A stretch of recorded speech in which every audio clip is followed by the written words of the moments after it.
White men are the mental health problem in this country. Jim Crow, white men. Slavery, white men. Segregation, white men.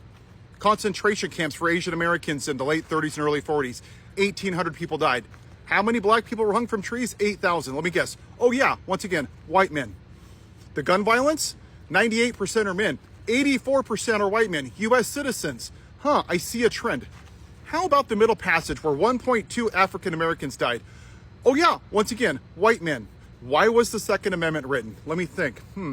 So black people couldn't have their freedoms. So the white men could once again control them. Who's in the White House? An adjudicated rapist, convicted felon white man. Wow, I see a trend. But somehow Americans are just begging to blame a trans person, a non-white person. See, what happened to George Floyd is symbolic of what's happening in this country. The white man putting his knee on the neck of a non-white person and sitting there in broad daylight with the balls to say, who's going to stop me? And that's what we're seeing right now. So that's the question that we need to ask ourselves as a fucking country. Who's going to stop them? Because I'm just one person here. Now, I don't know about you, but I got friends and family that are sitting behind the white privilege, and I want nothing to do with them. Not because of who they are, because their lack of action. Martin Luther King said, history is going to remember not the people that did bad things, but the good people that stood by and did nothing. Because once again, the white man is hiding behind their privilege while everybody else is getting treated like absolute fucking garbage. Because it doesn't affect me. You don't even want to go on a general strike to stop fascism. Oh, I can't work. Oh, I got a job. White man is the mental health crisis in the United States of America. It has been since day one. When you look at the majority of them, what do you see? A bunch of insecure little wannabe alpha males with small penises that need big trucks and guns to feel like a real man. That's the real problem, is toxic masculinity. That the white man feels unable to shit on everyone's rights just because of how they look. It's ironic, isn't it, that they demonize black people because they're black on the outside, and yet their hearts are black on the inside. Isn't that ironic?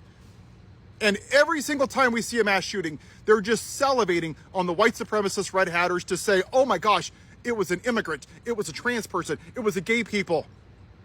84% of gun violence is white men. But when it happens, like at the church the other day, what happens? Oh, thoughts and prayers. But what happened with the racist podcaster? Oh, they were just dying for it to be somebody on the left so they can just blame somebody else. A white man.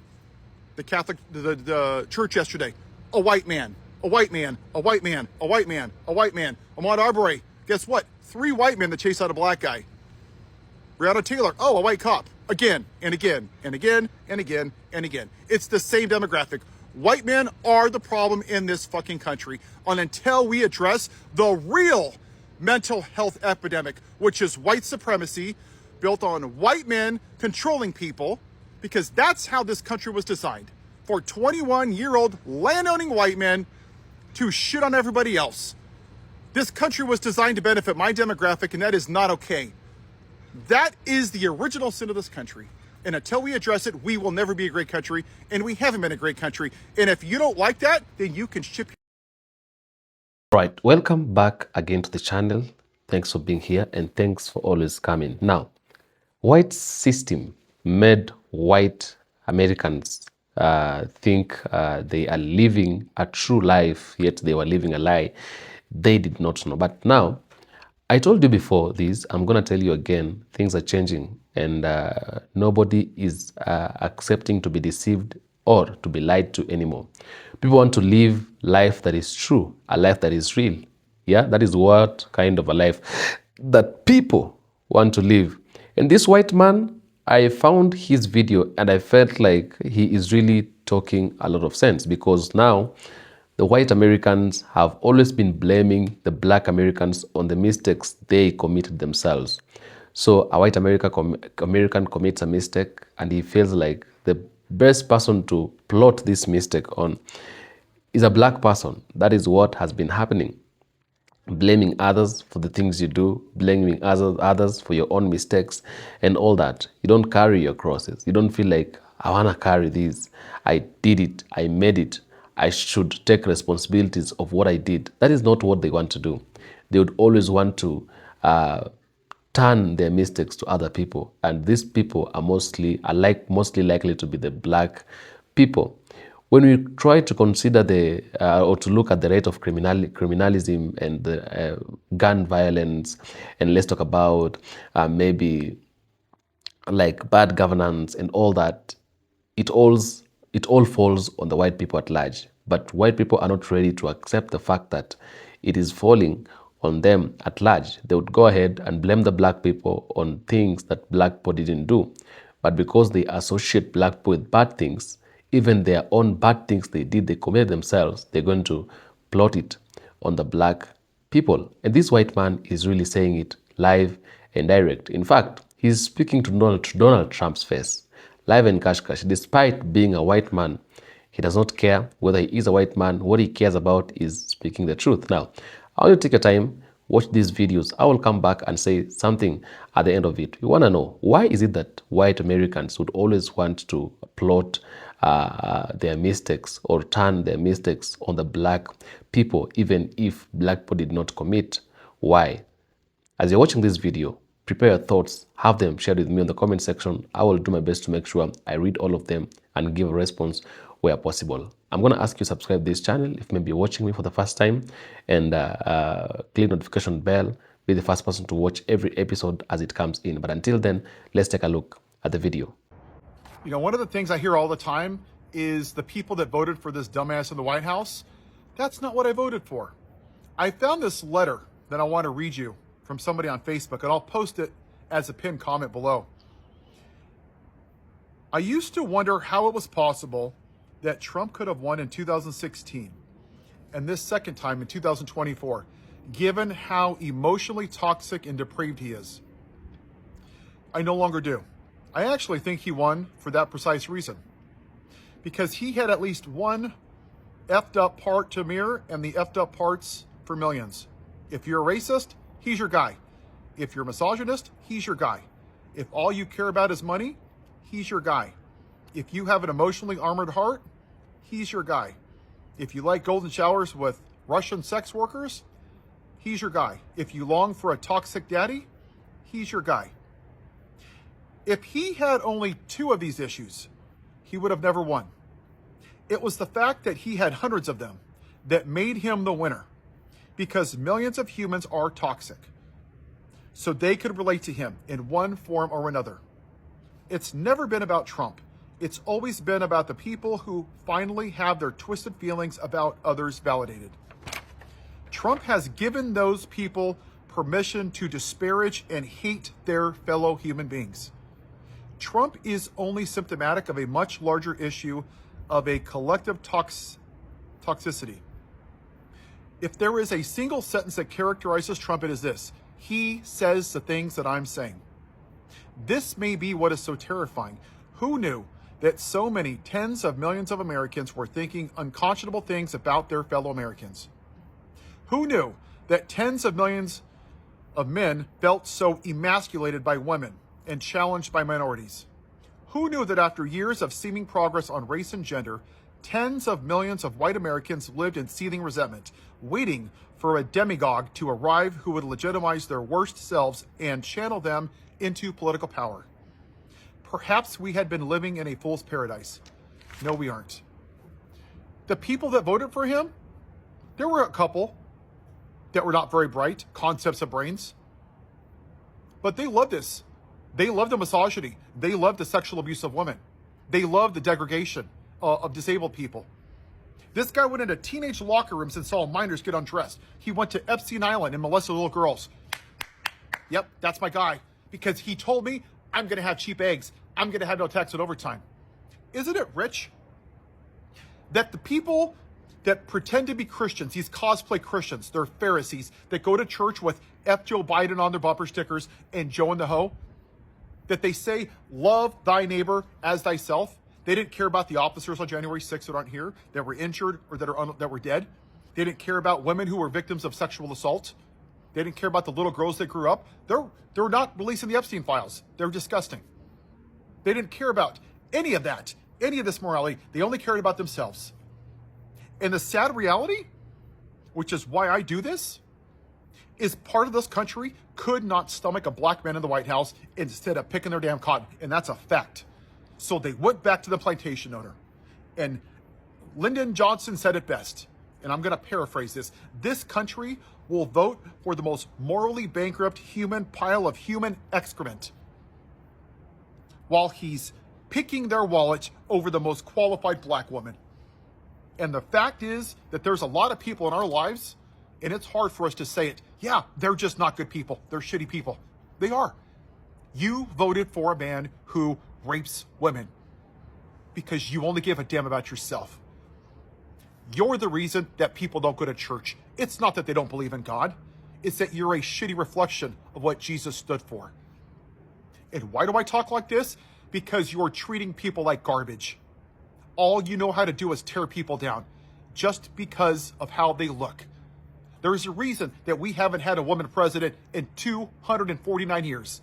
Because too many people that voted for this convicted felon Orange Klan leader couldn't stomach a woman being president because they want to maintain the white patriarchy. And until we deal with that, it doesn't matter if a Democrat or Republican is in the White House. Because part of this country wants the outside of the White House to look like the inside. That's what we have to deal with as a country. That's the original sin that we refuse to deal with. And for you that still think that we're the best of the best of the best because you've been indoctrinated by nationalism, it's been great for one demographic, 21-year-old landowning white men. And if you don't like that, you can ship your ass back to England. You know, as a person that considers himself a person of faith, I don't care if you're an atheist or if you worship a grasshopper. How is it that you go to church with F. Joe Biden and Joe and the Hope bumper stickers, and you say that the greatest commandment is to love thy neighbor as thyself? Thy neighbor. I'm your neighbor.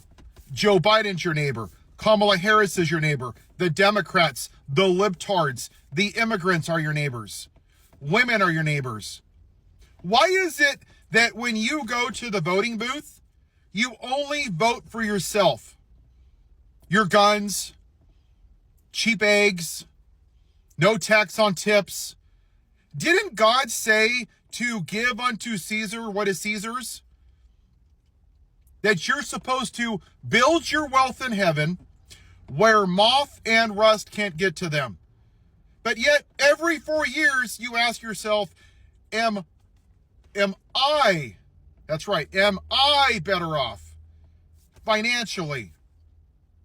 Women in Texas have a 52% increased mortality rate from Roe versus Wade was overturned. 3 times for black women. Amber Thurman's not here in Georgia because she didn't get the health care that she needs. 43,000 people died from gun violence. You didn't seem to care about those neighbors. 4 officers on January 6th took their own lives because of the PTSD. Sitnick passed away the next day. You didn't care about those lives. We got 14 million kids going to school hungry. Nothing for them. It's socialism. So the only person that you really seem to care about is yourself. Jesus literally died for everybody. Even when the guy's ear was cut off, the guard, he put it back on. He says, he who lives by the sword shall die by the sword. Where is that part of your walk? You spend your entire life demonizing gay people and trans and tampons in bathrooms. Have you ever thought about Judgment Day, how that's going to turn out for you? Sandy Hook, Uvalde, George Floyd, January 6th. But God, I needed cheap eggs and I wanted no tax on tips. I told you to love thy neighbor. And the only person that you loved was yourself. Faith without works is dead. That's what MAGA is. It is empty faith. You have more in common with Satan than with Jesus. Both of you believe in God, and yet neither one of you follow him.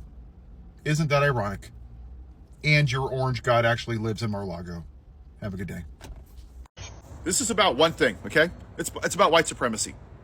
This country elected a Klan leader in the White House, a white supremacist. He said, you know what? I got you. Take off your white hoods. Put on your red hat so people can see your face and know what you really stand for. I'm going to tell you that it's okay to be a racist. So just to recap in this country, if you're white and you commit felonies and tax fraud, if you're so pathetically inept that you can't even keep your own marriage vows, if you steal from cancer charities, if you cause an insurrection which leads to the permanent disabilities and the loss of life of police officers on January 6th, if you steal top secret documents, if you do all that, you get to be president because you're white. Hey, no one's perfect, Paul. Hey, really? Vote for a Democrat then. Not the evil libs. No. If you storm the Capitol and you're white, and you beat officers, and you're found guilty in a court of law through due process, you get pardoned by the Klan leader. Yes. Great America, right? Ahmaud Arbery, chased down by 3 U.S. citizens, white U.S. citizens. Oh, all because he's jogging. Hey, Paul, we're not racist. The hell we're not. The fuck we're not. Oh, the summer of love, Paul, because you need to be the white victim, don't you? Somehow you need to be the victim of everything. Do you know why that started, those protests? Because a white cop, a U.S. citizen, put his knee on a black man's neck. Very symbolic of America. While 3 U.S. citizen cops stood by and watched it happen. But you don't give a fuck about that, right? You want to talk about, the protest, because you don't want to deal with what this country actually is. It's racist as fuck. It was designed by racist plantation slave owners that owned human beings. It was designed in 1787 for 21-year-old white men. It said black people were 3/5 of a person. Couldn't drink from the same water fountain, couldn't sit on the bus, couldn't worship in the same church. Asians were in internment camps. Women were second-class citizens. They couldn't vote. They couldn't have no-fault divorce until the 1980s. Black people couldn't even vote until, the 60s? Every goddamn demographic in this country that doesn't look like me has had to fight just to be equal. So spare me your horse shit about, we're not racist. The fuck we're not. We've always been racist, and we refuse to deal with it for some damn reason.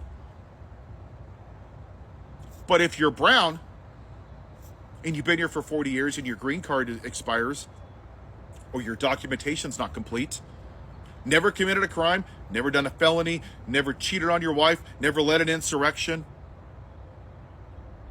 no tax fraud, no 34 felonies. If you're brown, we're going to grab you out of a church, out of your home, out of your place of business. We're going to zip tie your kids while you're crying. That's okay because you're not fucking white, right? That's what this is all about. It's about white supremacy. And the president of the United States, the Klan leader, said, take off your white hood. It's okay, Billy Bob, living in your trailer. Put on a red hat. Don't be ashamed of being a Klan owner, a Klan member. Don't be ashamed of being a racist, Billy Bob, Bobby. Don't be afraid. Be who you know you are. Because they don't want to let the white patriarchy go. And we're here in this moment because enough people that look like me haven't said this. I can't be responsible for what people did before me, but I'll be goddamned if I'm not going to say what needs to be said every goddamn day. It doesn't matter if the Democrats or Republicans are in the White House. Until we deal with this shit as a country, our original sin, we will never, ever, ever break free of white supremacy. Have you looked at the Klan leader's cabinet? One black man, urban housing in his first term. Second term, one black man, urban housing. Wow, if that's not a racist dog whistle, what are at the black people? Has dinner at his home with Nick Fuentes, a white nationalist. Question the birth of Barack Obama. Let's not even talk about the Central Park Five, but Paul, he's not racist. The fuck he isn't. But that's what you're attracted to, right? You just couldn't vote for the goddamn black woman. I didn't like her cackle. She was too happy. The reality is, his MAGA base was uncomfortable that a black man was sitting in the White House instead of picking their goddamn cotton. So they went back to what they know, the plantation owner, to make America white again. Wake up, America. This is the only way we're going to change this country. It has to be my goddamn demographic because we're the ones that created it. And I'll leave you with this. This is why my demographic even though I didn't do it personally, needs to do it.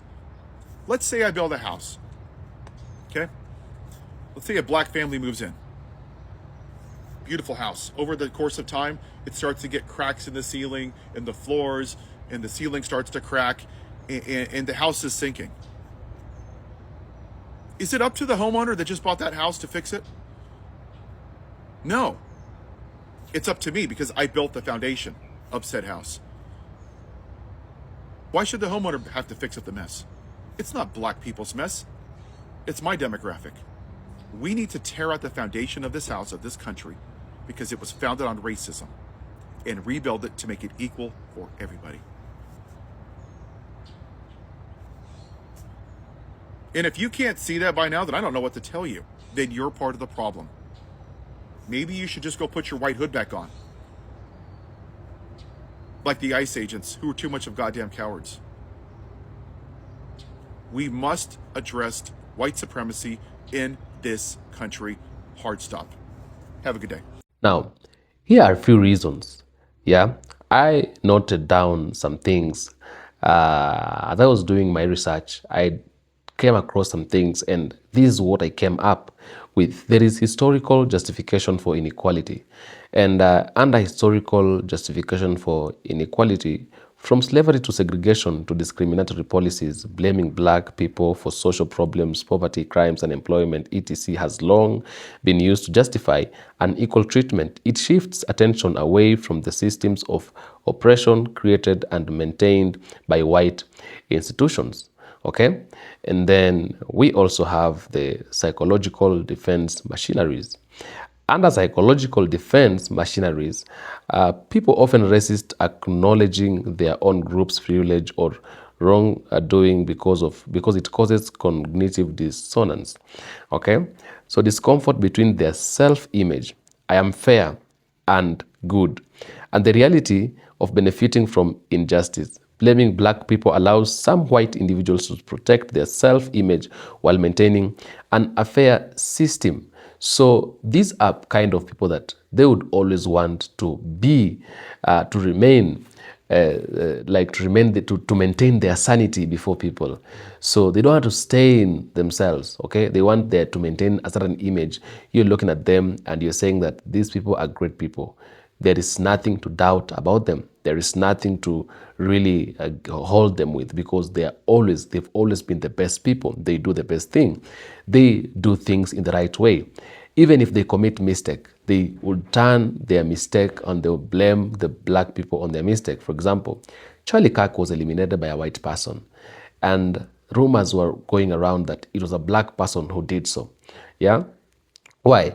Because the white people, even if they do bad thing, or even if it's one of their own who has committed a sin, they want to bring it all down to a black person. They do not want to accept the fact that they actually and really committed a mistake. And that is what has been happening with the white community.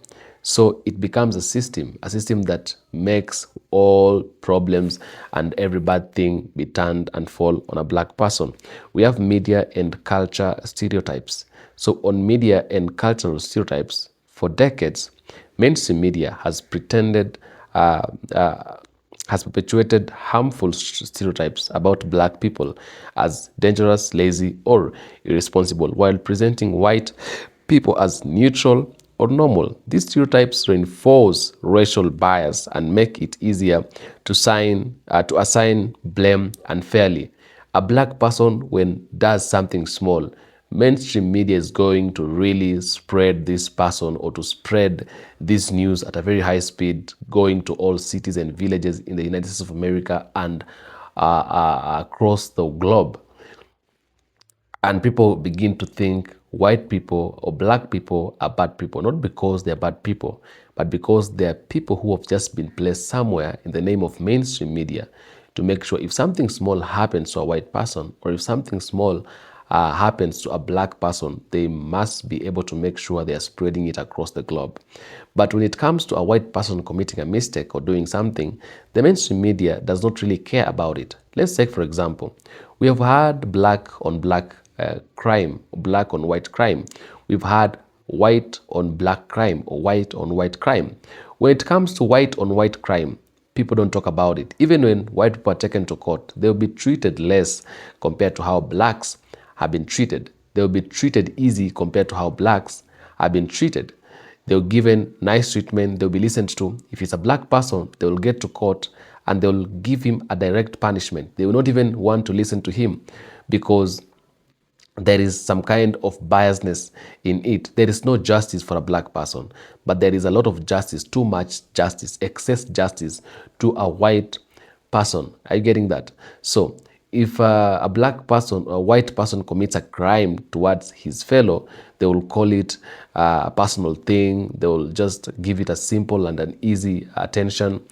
But when a black person commits a crime against a black person, they're going to call it a community problem, that it is blacks. It is the character of blacks and behavior of blacks. So don't worry. That is how they live. So mainstream media have really destroyed. Yeah, they've called black people dangerous. They've called them irresponsible. They're calling them lazy. That is what we see on the news that is being made concerning the black people. And that is what has also made these people to actually turn and shift their attention, or to make them really want to blame black people for everything, because their mainstream media and the system in existence or system in position makes them to believe black people are really, really bad people. We have economic and political power. Politicians and interest groups have historically used racial scapegoating to divide working class people by making white voters believe that black people are the problem. Attention is diverted from the corporate greed, economic inequality, and policy failures that harm everybody. Now, I talked about this earlier. Let me just talk about it again. When you listen to Tim Wise, you're going to hear Tim Wise telling you that the rich white Americans, they had to create enmity between the poor white Americans and the black Americans, telling the poor white Americans that the problem we have in this country is the black Americans. And so the poor white Americans began fighting with the black Americans. Yeah. So I told you that it is easy to manipulate somebody who is poor, or somebody who is desperate of money or desperate of job, or this person doesn't have anything. So that desperation makes it easy for you to manipulate somebody. So black people, rich white people, rich poor people, I mean, they were manipulated and deceived. They were made to believe that black people are the problem. Now, why did it happen this way? It happened that way because the rich white Americans, after the transatlantic slave trade that happened, these people, when they were living in America, they began, do you know, black people are very strong, they are hard work, they are doing things. And so they began growing big at a very high rate, at a very faster rate, and they began getting money and becoming rich. And so white rich Americans felt like these people, if we don't limit them, if we don't stop them, they are going even to dispatch us from the point that we are right now. They will come, they will eliminate us, they will take us out of where we are. They will be considered because their level of brain and intelligence is much higher than us. And so the only thing you can do is to create enmity. And they actually created enmity between the rich white, between the poor white Americans and the black Americans, because they wanted black Americans to be fought, to be segregated, to be resisted, and develop a certain trauma that will make them or stop them from continuing to grow and grow and grow and grow. So this happened because the rich white Americans, they wanted to maintain power. They wanted to continue being in power and stay in power. They wanted to be powerful. Okay, they never wanted to share power with anybody. They wanted to be the masters of politics and run the politics of the United States of America. And that is why right now in America there is a very big problem, because Trump is not delivering. Trump was voted not because Trump was able or he was qualified to become the president of the United States of America. But what happened is that the rich white Americans, which are taken care of by the government, are the same people that the government is trying as much as it can to protect them. They are the same people that they gave the government money. They funded the Trump campaigns because they wanted to be helped at the end of the day. They usually don't support everybody. They look at somebody who can help them. So they have conversations and they agree, if we help you become the president, this is what you're going to do, because they want to run the politics. So Then another thing that makes these things like this happen, the blame game, it is because white Americans, rich white Americans, they want to be in power. They want to be the ones controlling the politics. And that is why you find out that Trump is not following his heart. He's following what he's being told by the same people who made him president. So they want to remain in power, and they want to maintain what we call the controllers over of politics in the United States of America. We have system denial. Many white people are not taught the full history of racism. Okay, redlining mass incarceration and educated inequality. Without the knowledge, it's easy to assume that current disparities are due to individual behavior rather than system causes, and that is what normally happens. Yeah, that is why you realize that these people want to have a blame game because they want to remain relevant. They don't want anything that will make them irrelevant or will cause them to go irrelevant. Because they want to be relevant 24/7, they will do everything possible to make themselves, to ensure they remain relevant, even if it takes blaming black people for their own mistakes. Yeah? As long as it's going to make them relevant, that's what they're going to do. Tell me what you think on the comment section. I will do my best to make sure I read all the comments and give a response where possible. I am the African Streamline. Thanks for coming, and thanks for always being here. Until next export episode, peace be with you.